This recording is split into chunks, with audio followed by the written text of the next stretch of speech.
welcome to today's episode of Daily Musings, which is not so daily at the moment. I'm Allysia, and it was my intention a couple weeks ago when I signed off and said that I was going to start experimenting with more long-form content, that I was going to do just that.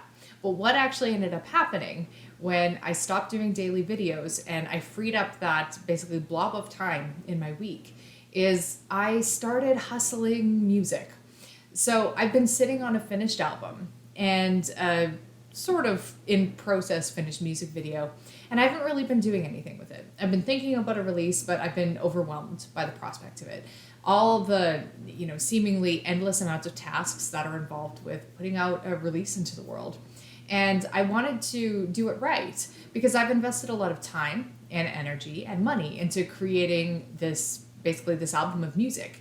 So to spend all of that time, money, and energy into making an album and then to just sort of drop the ball and fail at marketing it or releasing it to the world felt like something I couldn't handle, something that was a really kind of a depressing thought. So I've just been avoiding it. And then all of a sudden something clicked a couple weeks ago, right around the time when I stopped doing daily musings, and I just got really into planning and organizing, and I started doing a whole bunch of tasks. Actually, in the time that I've last talked to you, I've recorded another music video.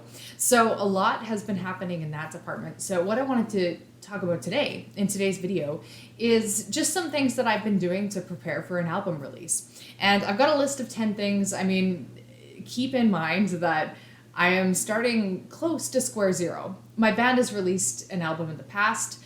The name is The Criminal Kid, and it is the name that I am going to keep just for convenience and ease more than anything else. But even though we've released an album, it was 10 years ago. So we have 10 monthly listeners on Spotify. I mean, we're basically starting completely from scratch. And when I say we, I really mean I, because no one else really has the time or interest in pursuing it in a meaningful way. But it's my project, so it's up to me to do this. But I don't know what I'm doing. So this is all experimental. I'm not some expert coming at you with expert advice or anything, but I do want to share some of the things that I've been working on. So number one, the main thing that I was having a conversation with an old friend who's actually going through the process of releasing an album right now as well with his project, Femme Fragile, another local outfit, really, really awesome. And they're going through the process of making videos and stuff like that too. So it's kind of interesting how all of this is happening parallel with them. But what he mentioned is before releasing an album, it's really important to have your assets in order. So this means, do you have mixed and mastered tracks? Do you have a video or videos, live, like an official video, stuff like that? Do you have photos, like high res band photos? Do you have cover art for your album? Even if you're not releasing a print version of the album, you need some sort of artwork to identify it on Spotify and things like that. So that was step one. And once I started thinking about assets and realizing, okay, I do have a mastered album. I do have one video recorded now too. And I'm in the process of planning for a couple live videos as well. Then I was like, okay, I can do this. I can actually plan for a release. So getting your assets in order before anything else is a really good start. Number two is make a master to-do list of everything you need to do. So when are you actually planning on doing the release? For me, I'm planning on doing an album release right now in February, which means I'm going to do 2 singles leading up to that, one in January and then one in December. Each is going to go along with a video. And then I'll ideally be able to release some live videos around the album release time as well. But basically just what are all the things, as many things as you can think of, because the list is going to grow and expand as you go. But I've done a month by month, basically like a grand master. It's just on Google Docs. It's nothing fancy, but it's just a giant list of all the things that every time I think of a thing that needs doing. One thing that I find a really helpful resource is CD Baby's created a, what do they call it? An album launch generator. It is a release.cdbaby.com. It's a release plan. So basically you just plug in the date that you want to release your album, and they'll help you generate some action steps based on that date. So I found that really useful to work with, especially when considering when to pitch to Spotify playlists and stuff like that. So that is number two. Number three that I've been paying attention to is apply for grant funding, if it's at all possible. So there are a variety of different grants that artists can apply for locally. I had a couple options that I might try for a little bit later on. But one of them is applying for an official ideally a third official music video. So that one's in process. And I've also applied for a local grant just in my community for, it was really good timing because I want to record live performance videos, and then I saw a grant opportunity pop up for live music videos. So that's the other one I just finished applying for. It is heavy duty to apply for most grants. I think it took me like 10 or 15 hours of work just to get everything prepared, make a really comprehensive marketing plan, whatever the requirements are. And I might not get it. There's probably a better chance that I won't than I will, but applying for grants can be a really good way to at least attempt to take away some of the financial burden of making music, because it's a massive investment if you want to do it right. So, and I've already spent so much money. It is just the idea, like just throwing more and more and more money on the fire. And on the one hand, I'm investing in myself, sure, but it's also a lot of money to be throwing. So any type of assistance that you can get, the easier life is going to be. So we'll see if I get any grant funding whatsoever, but I am going to try. At the very least, I think it's well worth the time and energy to apply for. Number 4, make sure you're set up with some kind of music distribution outlet. I had to go through a big process with this, with regaining control of my original album with my band, because I didn't have basically any distribution control over it. So long, lengthy process, but at last I am now in control of my new album, which is unreleased, my old one as well. So I use DistroKid, which I really like because you pay a yearly fee and then you can release as much music as you want, pretty much. It's simple to use. It's a nice platform. I know there are other good platforms, like I think a lot of people use TuneCore and a lot of people use CD Baby. I think all are good options, but I really like using DistroKid and learning how to actually like release music through a distributor and how that works. I think now I know because I've done it with my old album. I've like re-released it through a new distributor, and now I kind of have a feel for how it's done, which will make it a lot easier when I go to release my new music. Number 5, get official accounts for everything. You need to get verified on Spotify, so Spotify for artists. You need to do the same thing on iTunes. You need to do the same thing on basically every other major platform like Amazon and stuff like that. So a little bit annoying to do that, but it's a important process to go through. I've gone through it, got the little check mark on I think everything now. I can't remember if YouTube Music is still a holdout or if I managed to get that one. Number 6, make a marketing plan. So when I was applying for a video grant for live music videos, I had to do a fairly comprehensive marketing plan. And this was actually a wonderful thing to go through, whether or not I was applying for a grant, because it really made me think about, okay, when I release a single and when I release another single and when I release an album, how am I going to put these out into the world, and what strategy am I going to take when I release them?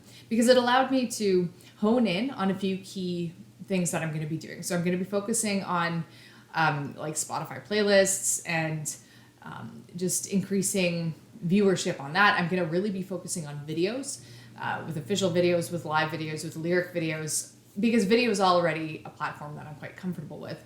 I'm going to be focusing on just 2 social media outlets, Instagram and TikTok. TikTok I've barely used, so I need to kind of figure that out. But those are basically the social channels that I'll be paying attention to. Because I mean, if I were to just like do everything, then I'm going to do nothing, right? So I kind of wanted to pick a few key areas and then plan around that. And then I'm also going to be experimenting with ads done through Facebook, but for Instagram marketing, basically, with the videos I release and stuff like that, and just see how that plays and how that works. And yeah, I mean, it was like a really, really like 15-page document, like marketing plan. So it's a lot more detailed than that, but that's the gist of it, is like really honing in on a few specific areas and going hard on that, because I can't, well, actually that's another point. I'll get to that in a moment. Number 7, I'm currently in conversations with a publicist. Now, working with a publicist is really expensive, and it's, they'll only work with you if they like you, because they have relationships with, music magazines and stuff like this, and they're not about to exploit their contacts that they've built relationships with music they don't believe in and music they think is crappy. So I don't know if I'm going to have a publicist for this album, but I know that if it's possible, then I'm going to do it, because it's really important. I mean, there's only so much that I can do on my own steam. Hiring in a professional who has a variety of contacts that I don't have, who has a network that I don't have, I think will be really useful when it comes especially to print media and local press and stuff like that, which I'd really like to get. So I'm 50-50 if I'll actually do it, but I do see the potential value and benefit if you have a good publicist. So cross your fingers there. 8, sign up with a music royalties company. I mean, these are, for example, in Canada, we have SOCAN, which collects all royalties for you. It's just an organization that you join as a musician. I know there are 2 in the United States, ASCAP. I don't know how you would say that. ASCAP? I'm not sure. Gotta be careful with that one. I know there's another one as well. So that's just something to do. And number 9, just some outstanding tasks, things that I feel like I really need to do. I mean, I don't know how to use TikTok really, so I got to do that. I got to finish the album cover art. I got to figure out how to use Facebook ads. It's a whole learning curve. Every time I do that, it's like learning it all over again. It's a quagmire and probably a million other things. But number 10, maybe most importantly, is decide what you're not going to do. Because the temptation is to go hard, like firing on all cylinders, but it doesn't, I mean, unless you have unlimited time and energy, which I don't. I'm trying to run a business and raise a kid, so like there's really, really a limit to what I can do here. There's certain things I've had to say no to, even though I really want to do them. So for example, I really want to do a vinyl run, but I can't right now because there's supply issues with vinyl. Vinyl's really backed up right now. It's like 9-month wait times and stuff like that. But even if I did have vinyl, I can't make a profit off of it. At the very least, I'd be able to break even, and I don't want to take that risk until I know for sure that I would actually be able to sell and move the units that I have, whether it be through a pre-sale or something like that. So that's just something.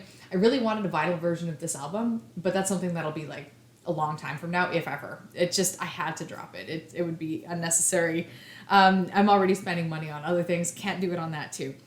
And then live performances. That's something I've also said, you know what, this is not going to be my area of focus this year. Probably not, at least for the next 6 months, in part because of COVID, in part because I haven't been jamming with a band. I mean, this album was written by me and it was recorded in the studio and put together in the studio.